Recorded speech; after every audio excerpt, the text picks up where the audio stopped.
بول نیوز کی خبر پر ایکشن۔ ڈپٹی کمشنر کوٹ اردو سید منور عباس نے سیاہ دھواں چھوڑنے والے بھٹوں کے خلاف کارروائی کرتے ہوئے متعدد بھٹوں کو سیل کر دیا ہے۔ مالکان کے خلاف مقدمات درج کر دیے گئے ہیں۔ اس بارے میں رپورٹ کر رہے ہیں مبشر مرزا۔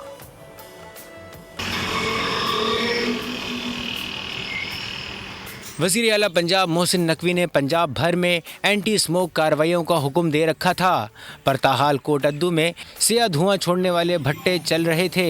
زگ زیگ ٹیکنالوجی پر تبدیل نہ ہونے والے بھٹوں اور فصلوں کی باقیات کو آگ لگانے والے عناصر کے خلاف سخت کارروائی عمل میں لائی گئی۔ مقدمات درج کرتے ہوئے مالکان کو بھی پابند سلاسل کر دیا۔ گورنمنٹ آف پنجاب اور سی ایم کی ہدایت کے مطابق جو آج کل جو کمپین چل رہی ہے، جو دھواں چھوڑنے والے، جو کالا دھواں چھوڑنے والے بھٹا کش ہیں، ان کے مالکان کے خلاف ہم نے ایف آئی آر درج کروائی، ان کو اریسٹ کیا ہے۔ اسی طرح جو فصلوں کی باقیات کو جو لوگ آگ لگاتے ہیں، یہ بھی اسموک کا باعث بنتے ہیں، تو ان کے خلاف بھی ہم نے کارروائیاں کی ہیں، اور یہ کارروائیوں کا سلسلہ جاری رہے گا انشاءاللہ۔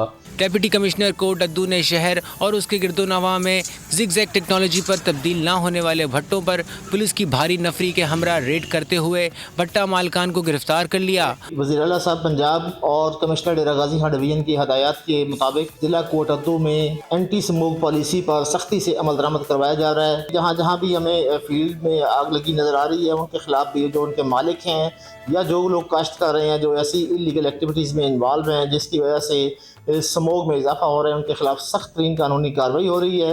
اور زگ زیگ ٹیکنالوجی پر تبدیل نہ ہونے تک بھٹوں کو سیل رکھنے کا اندیا بھی دے دیا۔ کیمرامین علی اکبر کے ساتھ مبشر مرزا، بول نیوز، کوٹ ادو۔